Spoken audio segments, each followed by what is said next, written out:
author, columnist, managing editor of LibertyNation.com, podcast host and conservative policy advocate. We dismiss history at our peril. Liberty Nation Radio with Mark Angelides.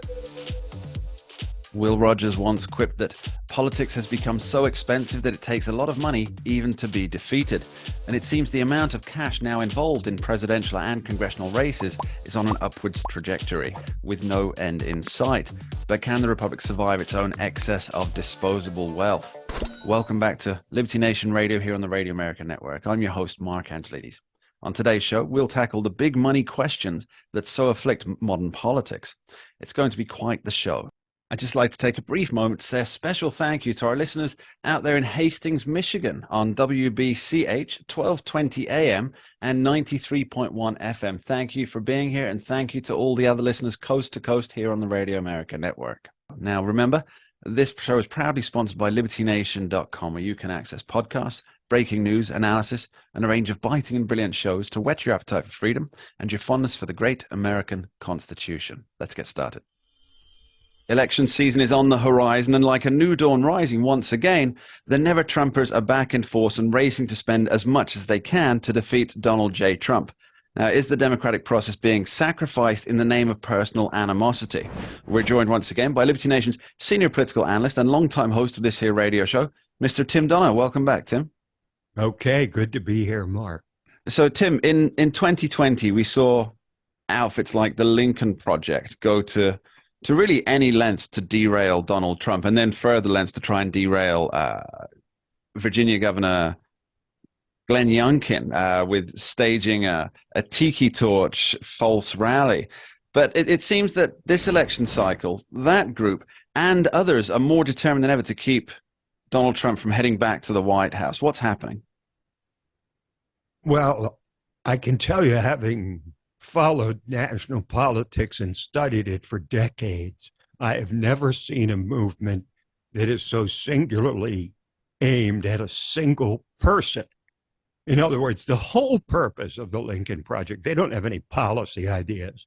They don't have any vision for the future of America. The project is kneecap Trump. That's the project. Is. And they pretty much just admit that they are a group of disgruntled conservative, I would say activists, but more like strategists, people who were used to the comfortable conservative landscape in Washington, where they would come up with all kinds of, policy studies, and here's what should happen, and then they would always lose. And I think they were pretty much just absolutely irritated to the point of distraction with the fact that Donald Trump was championing so many of the things that they had pushed for years, but now suddenly it wasn't acceptable because it was this lowlife Trump who was promoting this. And then when he got elected,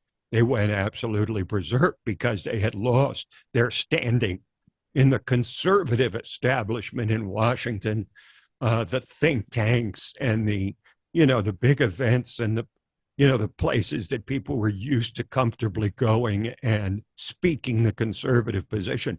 But like so many on the left, they were just deranged by Trump. I mean, to the point where they literally were driven to the point of insanity, as you can see by some of the things they've said over the years that are just outright ad hominem attacks on the man personally, and he's a liar, he's a fascist, he's a dictator, the country will never be the same.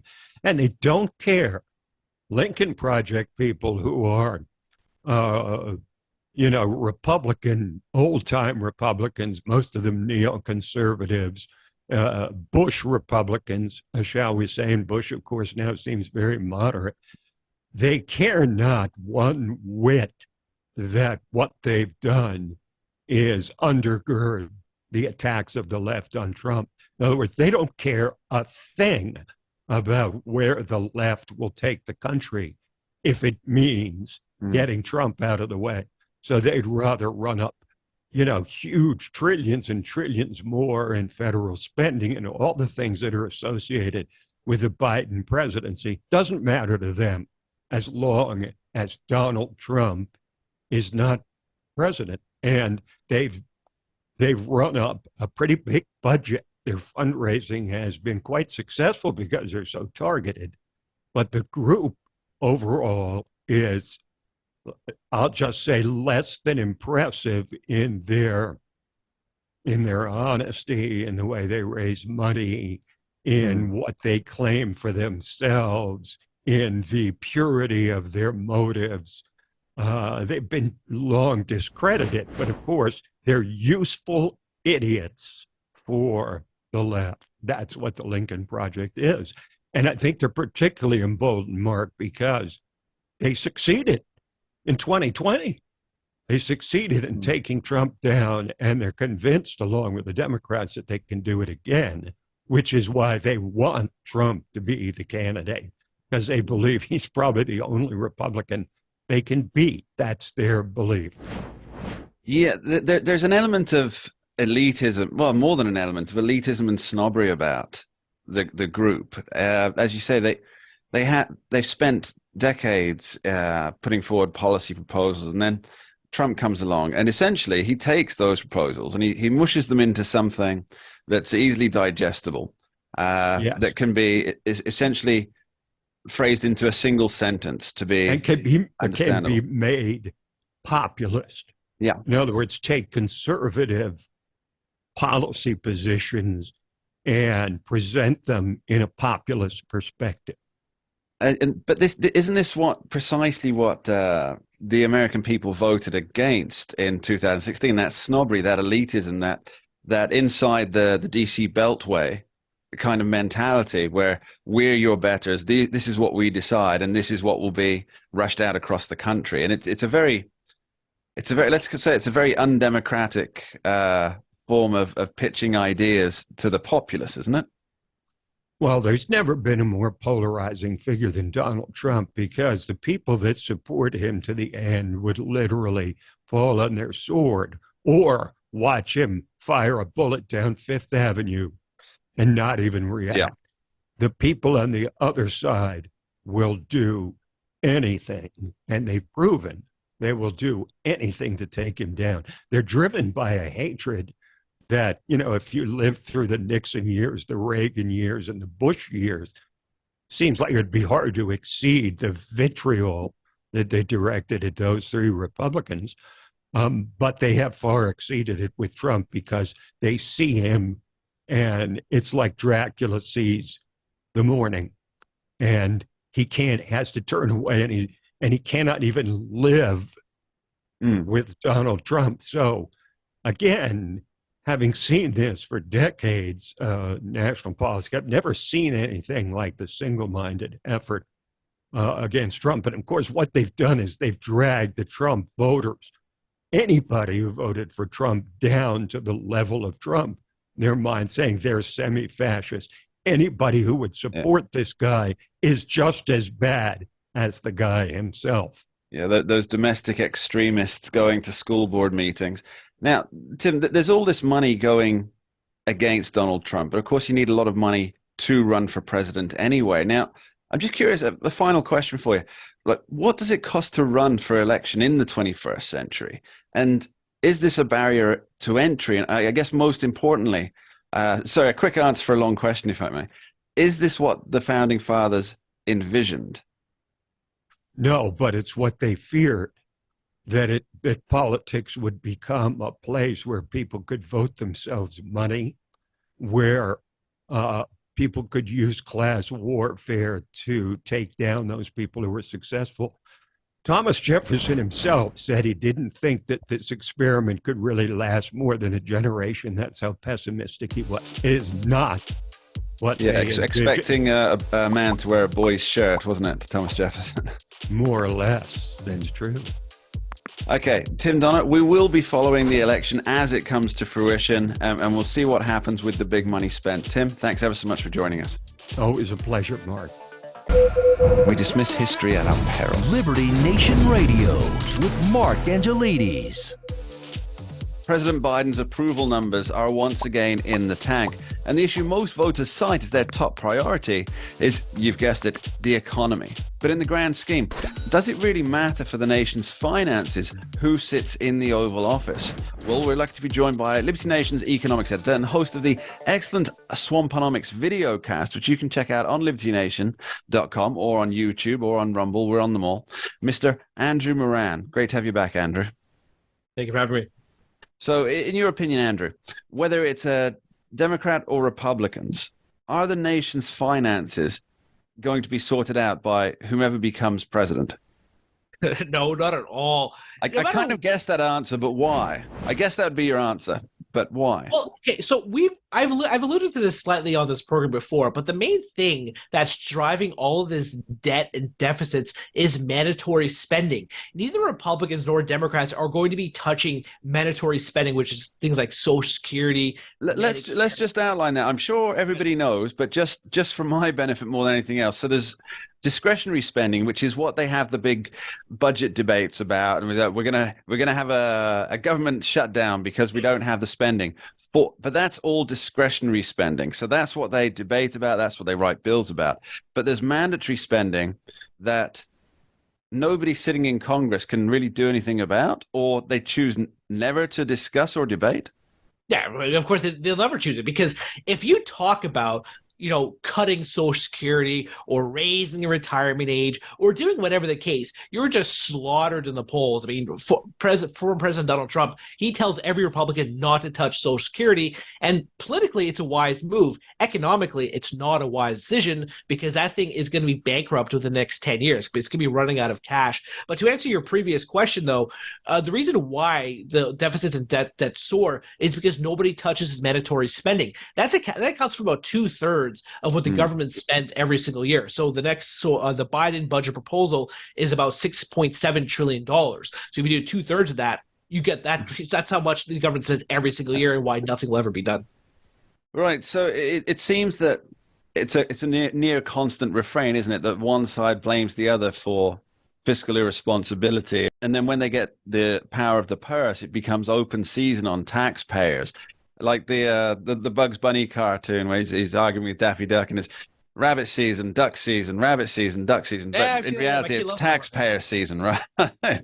So is that a bug in the system, or is it a feature of it?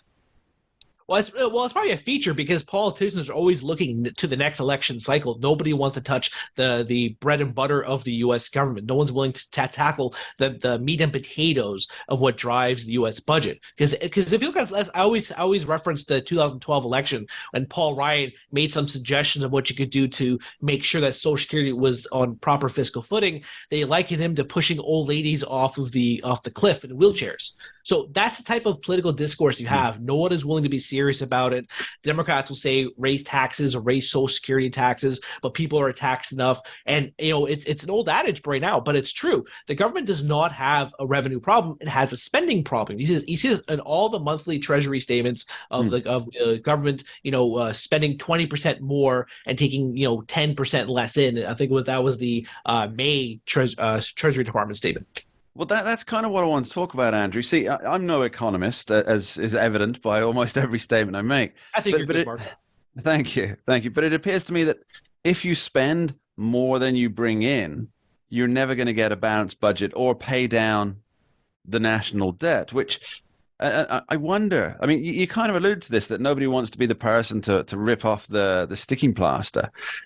But why is this not the number one campaign message for candidates, presidential, congressional? I mean, other, of course, than the perennial Festivus king, Rand Paul, who really speaks of nothing else, to be fair.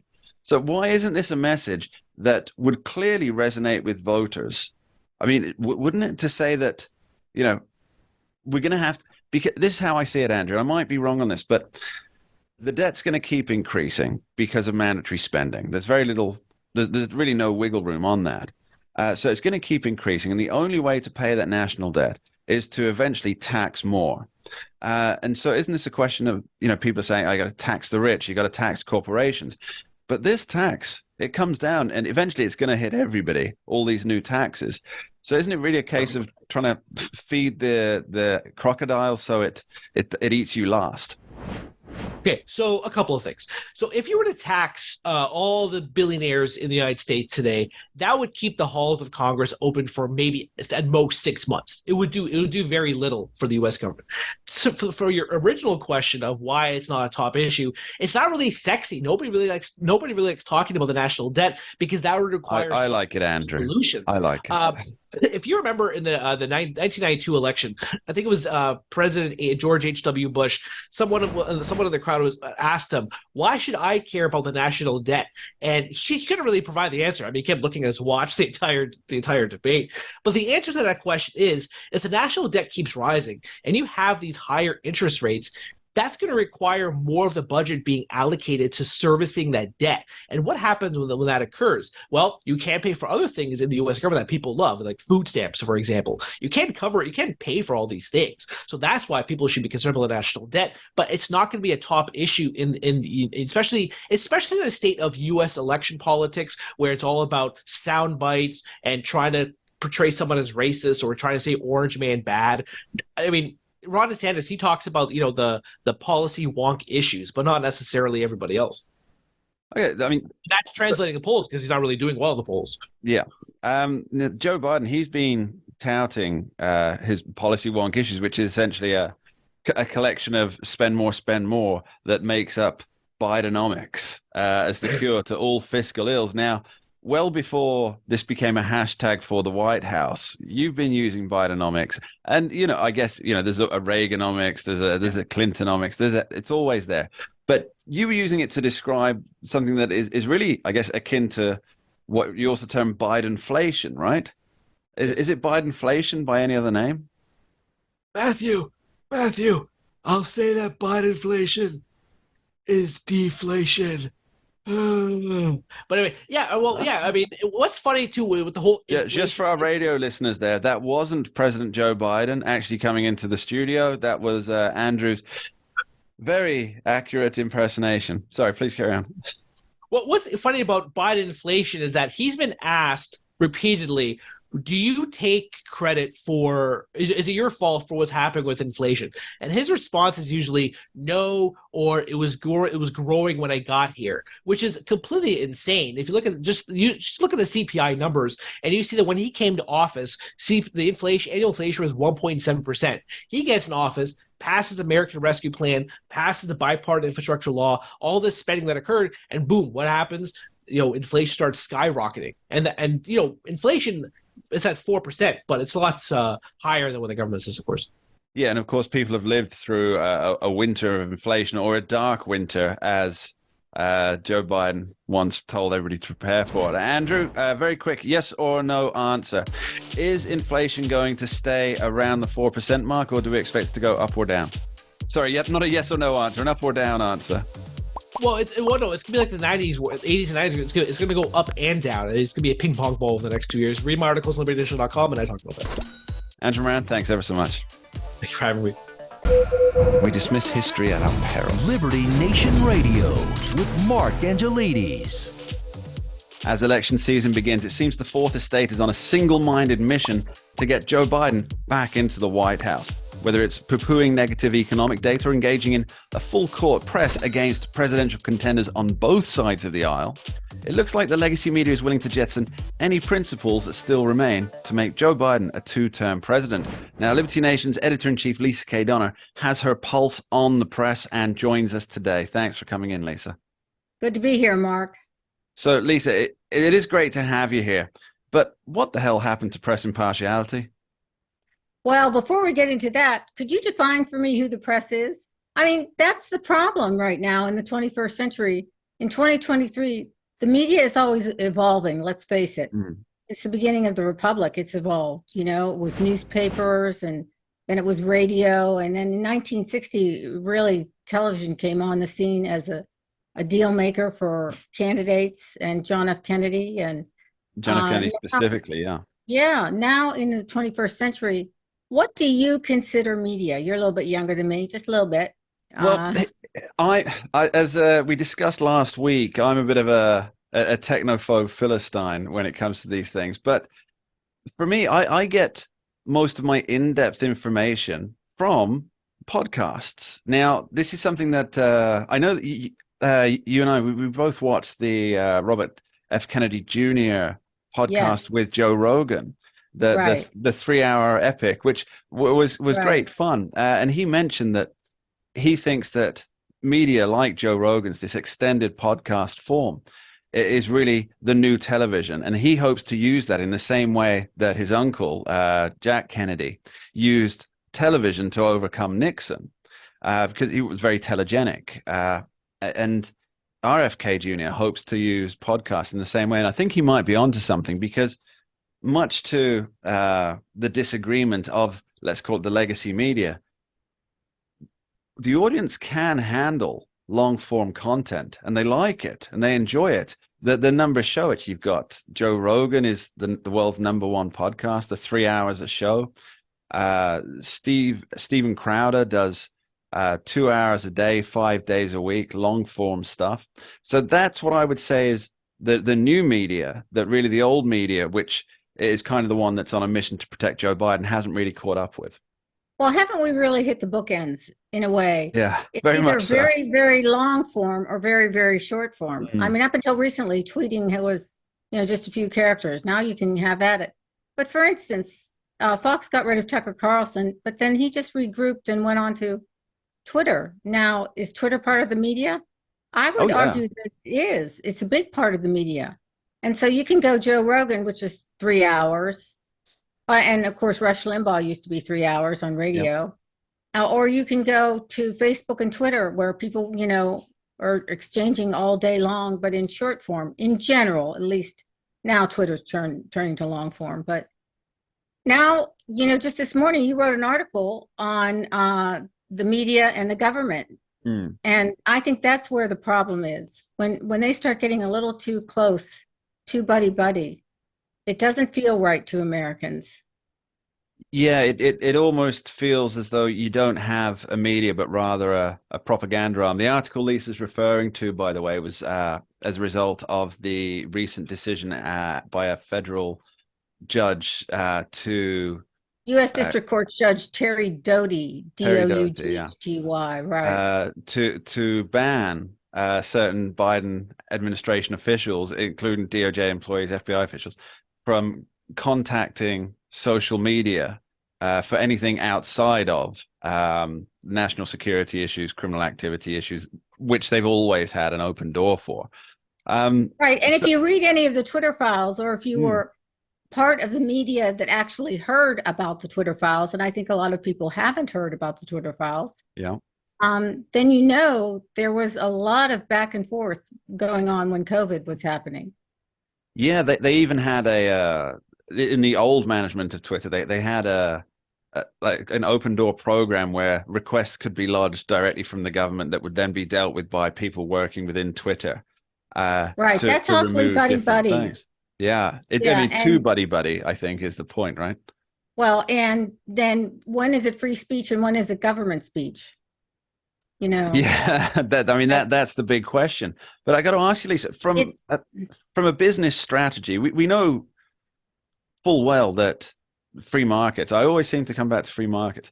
Free markets create a great wealth of various media forms, and this is why we're getting new media as opposed to legacy media. Right. But from a business strategy point of view, surely the legacy media understands that selling your integrity never pays dividends in the long term. Why don't they care about that? Well, I think part of it is power. Coordinated suppression, as you put it today, means that they're relying on information from the government, and the government is relying on information from them, and everything's nice and buddy-buddy, but that really just turns to censorship. And then we have a violation of the First Amendment, which is what Judge Doty is saying in his ruling. I think this is kind of going to be, we've had a lot of landmark rulings lately. Let's just put it that way. This guy Yeah, isn't the Supreme Court, but, he certainly is making waves with this. yeah, And there is a point to be made. He's got a point there. very much so. I think before that particular case is over, brought by two attorneys general, one former attorney general is now a senator. Before that case is finally decided, I suspect there will be challenges to it from a higher court, which will then be challenged. And my guess is this makes it all the way to the Supreme Court for next year's term. Oh, I don't know if it'll make it that fast, but it took how many years to get Roe versus Wade in front of the court? A mere 50. When is it, Mark? When is it the media, and when is it the Ministry of Truth? When you have to have the same position as everyone else. This is why places like Liberty Nation and alternative media are really doing well, because I think people like to be able to turn to different outlets instead of, when I was growing up, it was NBC, ABC, CBS. Then it, became cable TV. And now we're into the age of internet. And it's just, we have more information, but we have less informed people. And that's a problem. Well, that's something that you reminded me of when you were just giving me the last answer, is that the government relies on the media relies on the government. And it infuriates me so much when I'm sat down and I'm listening to the congressional hearings, and they say, there was this article in XYZ, there was this article in this outlet. And I'm thinking, you're the government, you shouldn't be relying on, a favored newspaper with which you have connections anyway to get the information that you're going to present as evidence. Well, this is what the judge, you're right. This is exactly what the judge wrote. This federal judge said, and I quote, "This targeted suppression of conservative ideas is a perfect example of viewpoint discrimination of political speech. American citizens have the right to engage in free debate about the significant issues affecting the country. The evidence produced thus far depicts an almost dystopian scenario." Man, yeah. I mean, he's really coming down hard on this. Yeah, he's nailed it. I mean, I guess part of that is also that there's let's call it a cozy carousel, I think is probably the best way to describe it, of staff leaving government and going into the media and vice versa. We saw it with Jen Psaki, who's now I guess her job title is presidential advocate for MSNBC. Well, we've seen it for years. I mean, where do you think we got George Stephanopoulos? We got him from the Clinton campaign. Yeah. Where do you think Fox got Kayleigh McEnany? They got it from the Trump White House. So this back and forth has been going on for a long time. It's, and I hate to use the term, but it's almost like political incest. And that can't lead anywhere good. You get deformed minds, let's call it, both in government and in the media. Well, I like the way you put it. You said coordinated suppression, and I think that really is the issue. And I mean, we felt the heavy hand of censorship over at Liberty Nation. Oh, yeah. I think a lot of organizations did. Yeah, it's nobody seems to escape that particular heavy hand, do they? Lisa K. Donna, Thanks ever so much for joining us. Thank you, Mark. We dismiss history at our peril. Liberty Nation Radio with Mark Angelides. Challenges aplenty for affirmative action for those who would rather not see it go by the wayside. We're joined once again for our Talking Liberty segment here on Liberty Nation Radio by legal scholar, host of the excellent Uprising podcast, and Liberty Nation's legal affairs editor, and snappily dressed man, Mr. Scott D. Cosenza. Thanks for coming in, Scott. Thank you, Mark. Always a pleasure. So, Scott, the fallout is really just building up in the after affirmative action was essentially scrapped by the Supreme Court. What's happening? Well, they are not willing to kind of go with the law. The ephemeral, elusive being. Yeah. Well, the sort of leftist powers that be that are driving the popular discussion. Let's say there's a lawsuit that has been filed by the Lawyers Committee for Civil Rights, which is a leftist Boston-based nonprofit lawyers group that claims to represent, I believe, some minority groups, and they're suing Harvard, saying that they challenging their practice of legacy admissions. One of the things we learned about with their admissions criteria is that there are a few factors that make one more likely to get in than not, right? One of them used to be being a black or brown person, for instance. That was declared unconstitutional. But one of the other factors was legacy status. If you're parent went to Harvard or a close other family member who wrote and campaigned for you to be accepted as a legacy, that greatly increased your chances. And let me just jump in on this, Scott. There's a Sure. couple of things I'd like to clarify. So there are a number of factors that were considered in granting admission to students. Now, the largest or most significant of which was race. Is that correct? So there were 4 categories of factors that were the most significant relative to all others. Okay. And then within those 4 factors, so race was one of those factors. Income level was a second.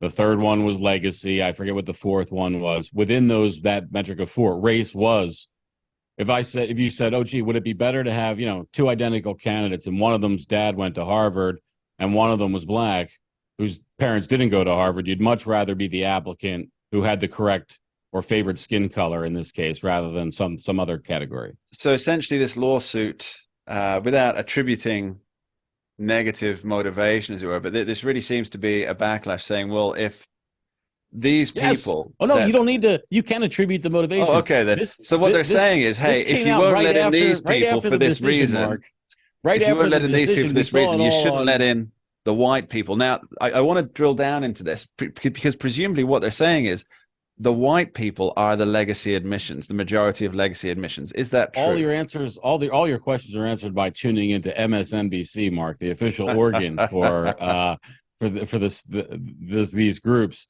And right after the decision broke, they went out and said, Joy Reid came out and said, I was a affirmative action admittee. I didn't deserve to go to Harvard, except for the fact that the color of my skin. That's the only reason I went there. And also, we should take away from white people legacy admissions. It is exactly hey, you team whitey, we're going to try to hurt you because this decision hurt us. And that's the impetus. So I want to kind of figure this out precisely, because it seems to me that it doesn't actually make sense, because at the moment, 2022 to 2023 year, the majority of students are minority students for intake. Is that correct? I can't be sure about that at the moment. Okay, I believe without checking. I wouldn't want to be wrong. 34% are white students, and the rest are a minority. That sounds right, but I think that's correct. I apologize if it's wrong, but doesn't this mean that future applicants to Harvard, the majority of them will be from a minority background? So if they remove legacy, you're actually impacting further down the line. Eventually you would. But so this doesn't make any sense to do this, right? It's not going to matter in any case, Mark, because the issue of racial discrimination is one that, because of our country's history and our laws and our Constitution, we take in a totally different class of scrutiny over whether one can judge on that basis, rather than whether one can judge on the basis of, for instance, where one's parents went to college. Now, part of the arguments of the attorneys in this case will be that it produces a discriminatory effect, but that won't work. I don't believe that the Supreme Court or in this case or others is going to say, like, just because you take some path and that has a result where fewer of one applicant of race, fewer members of a certain race will do as well than they do at their representation in the general population. That will not be sort of ascribed to impermissible racial prejudice and judgment, which is what they're hoping for. And also, I think, it's a publicity stunt. It's sort of right. Yeah. So you had, I remember, I think it was the day of the decision, Elizabeth Warren tweeted about what a terrible decision it was, and then somebody started circulating a copy of her college admission paper. It's Native American. No, that was her bar membership. Oh, her bar membership card. So even well into adulthood, not a childlike, not meaning like she's supposed to be an adult now, an attorney, and she writes American Indian for race, and of course she's not. And why would she do it except to get the unearned benefit that they were going to give out to a preferred minority? So there's another case also coming forward regarding affirmative action, Scott. Well, it's not a case. So what's happened is the NAACP has launched a campaign, and it's called Diversity No Matter What.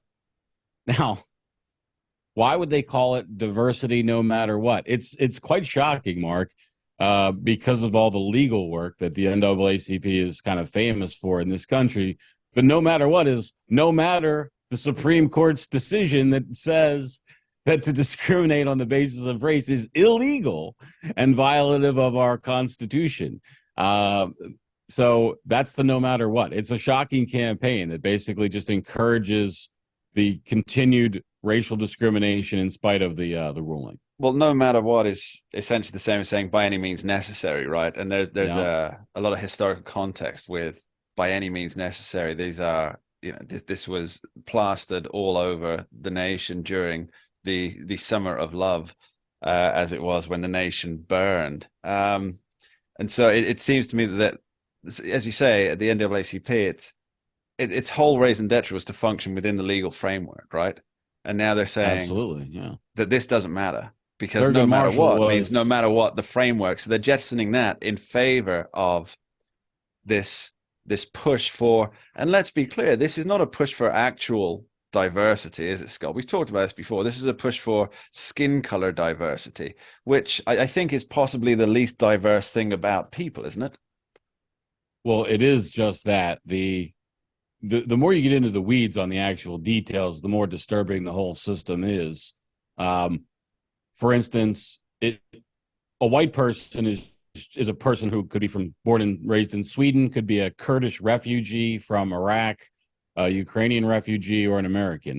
Those are all the same type of person to have in the classroom.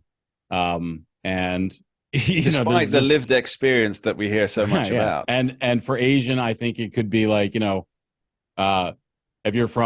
you're a millionaire's kid from Tokyo and you're from the jungles of Vietnam, and from a rural Philippine island, you're just an Asian. Like that's the same bucket. Or an American, by the way, who grew up in a tract house outside of Santa Fe, but also of Asian descent. You're all in the same bucket. So like the idea that they're going for this authentic, unique experience that each of us brings to the table that might be reflected in our race in some way, it's bupkis.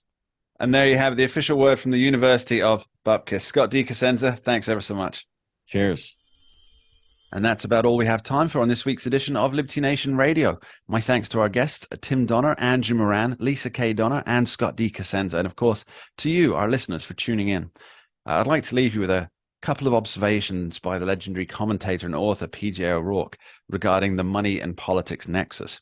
He said, when buying and selling are controlled by legislation, the first thing to be bought and sold are the legislators. Now, as long as politics can be a career for fiscal enrichment, cold hard cash will always play a role. And yet, even if this were a necessary grift to assure the very best people lead the nation, it might be a price we're willing to pay. But as O'Rourke so skillfully reminds us, giving money and power to government is like giving whiskey and car keys to teenage boys. And from that truism, there appears no escape. Thanks for listening. We dismiss history at our peril. Liberty Nation Radio with Mark Angelides. Don't get caught up in the media madness. Join our movement for free thinking and free speech at libertynation.com. Publishing news and analysis 24/7 with original articles by our team of authors who tell it like it is. Join us each week for online TV shows, The Uprising Podcast, and Liberty Nation Radio. We believe in free thinking and free speech. We are libertynation.com.